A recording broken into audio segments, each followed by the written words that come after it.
Words placement in sentences. These can cause subject-verb agreement confusion. As you know, I ended the first introductory slide at this point. This is the confusion. So, word placement in sentences. If you just don't recall the rule, so you just arrange the subjects. Just suppose if you are little bit doubtful about the rules, then do one thing, just make arrangement in the subject. You place the words in a way so that it seems correct, right? Now, which are the composition which create confusion? First is compound subjects, where there are compound subjects, two subjects. Then group noun subjects, plural form but singular meaning subjects, and indefinite subjects. So in this slide, in this session, we will clear all these doubts. Now, subject-verb agreement problems that can result from word placement in sentence. Word placement in sentences. And how it results, how it comes, the problems, how it comes. If you arrange in a way, so you will get that difficulty. For example, 4 main problematic this subjects is there. Prepositional phrase. In the prepositional phrases, you will get confusion. In the clauses beginning with who or that or which. Sentences beginning with here or there, and questions. Right? So these are the things in the word placement in sentences.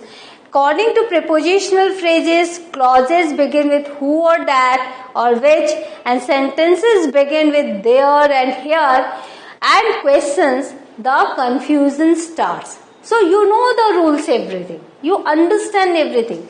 Now in this session, you will learn how to clear the confusion. Now next. A prepositional phrase may be placed between the subject and verb. See, prepositional phrase, when it is between the subject and verb,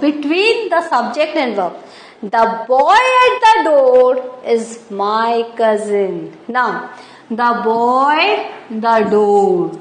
2 subjects, but at the door is a prepositional phrase, but your subject is the boy.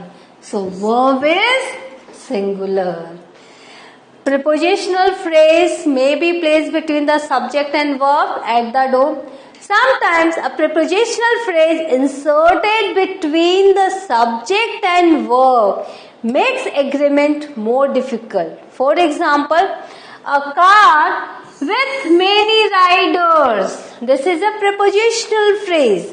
A car with many riders. So what will be the verb? Verb will be the according to car. That is was singular. Subject is singular. So verb is also singular.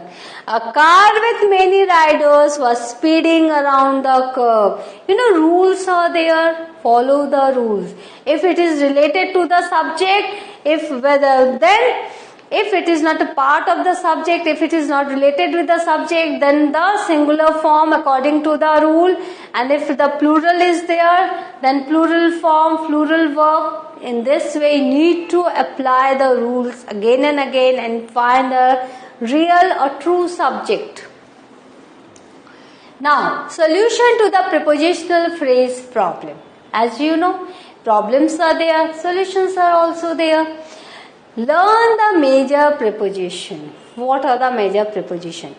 Be alert for prepositional phrases placed between the subject and verb, and identify the noun in the phrase immediately as the object of a preposition. When you understand the noun as the object of the preposition, you can find that that is an object, that can never be a subject. Understood? So, an object of a preposition can never be a sentence subject. Always remember, if you understand, if you find the noun as the object of the prepositional phrase, immediately you will have to understand that yes, this is not a sentence subject and your verb is according to the sentence subject. Understood? This is very important. Now next, locate the true sentence subject. All the time you need to understand which one is the true subject and choose the verb which agrees with it. If the true subject is singular, then verb is singular. If the true subject is plural, then the verb is plural. But you need to find the true subject. A clause beginning with who, that or which and coming between the subject and verb can cause agreement problems. Now this is the second type of thing. A clause beginning with who, that or which and coming between the subject and verb can cause. For example, but the very soothing part of this is that like the prepositional phrase, the who, that, which clause also never contains the subject. That if any clause is beginning with who, that, which, or any object is there, any noun is there, those understood that is an object, that is not a sentence subject. So this is a very understanding and very relaxing part of this. Like the prepositional phrase, the clauses who, that, which clause never contain the subject. So that is not the sentence subject. For example, a dog that is loyal deserves love of the honor. So, dog deserves. This is subject, this is verb. Dogs that eat crunches, dog, subject, live, verb. Plural with plural, singular with singular. That is loyal. No subject is there in that clause. No subject is there in this. That is loyal, that eat crunches. Understood? So, you can understand the true subject. Now, to avoid subject agreement errors, identify who, that, which clauses immediately. Locate the true sentence subject and choose a verb that agrees with it, as it is written in the earlier slide also.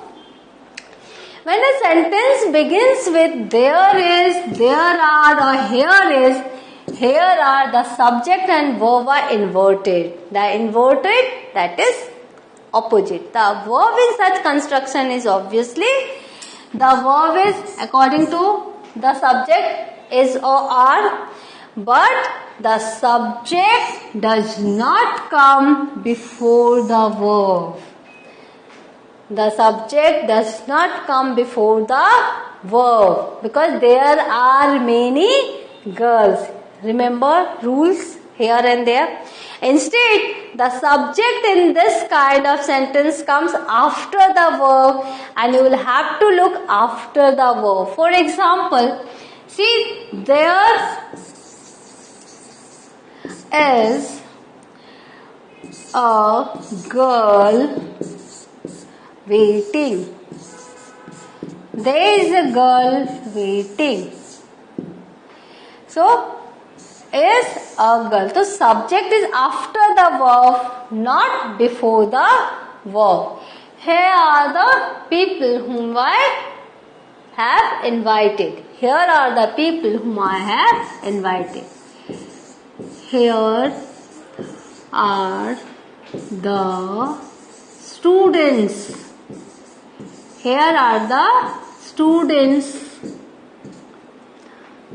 I have called. Right? See, I can write here, I have called. Here are the students I have called. So, the subject is after the verb.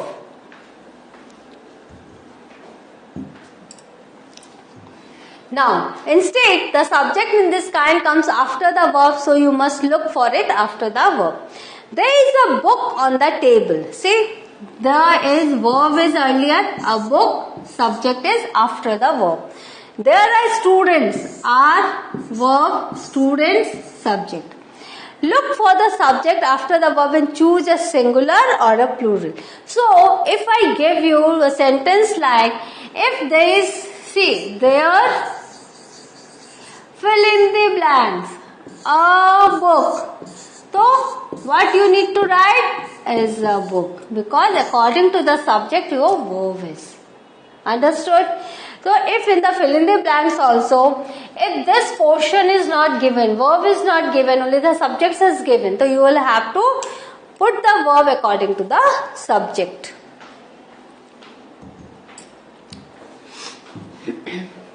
And finally, sometimes creating a question will cause subject follow the verb as well. Here, identify the subject and then choose the verb that agrees with it, singular or plural. For example, do you like study? Do you like study? Here, you see, with you and I, that rule doesn't apply with subject and verb, so you is here. Here, does he play? So, if this is not given, he plays given, so you need to write does. So, this is also a little confusing, but if you know the rules, if you know the subject and verb agreement, then you can correct it and you can write it correctly.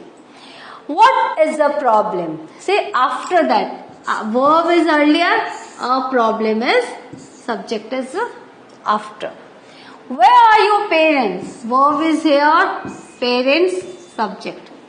How much sugar is added to water? Say sugar is added to water. How many people are interested? So with the question you are saying, sometimes it is confusing, but if you know how to frame questions, it will become easier for you.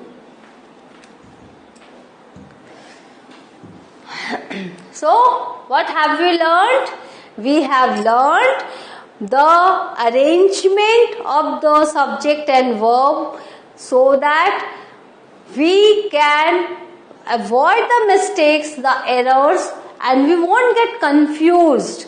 All the confusions are cleared in this session. So whatever the confusion do you have in your mind while doing this subject-verb agreement, go through this slide, understand this, and then correct yourself by reading a lot of English books, English articles, whatever you find in English. You will see the correct rules, and all the rules now you know. Understand that and then avoid mistakes. In the next class, I will come with some new grammatical lessons. Till then, go through the slide, go through it again and again, learn the rules, apply the rules, and revise it. Till then, have a good day. Thank you.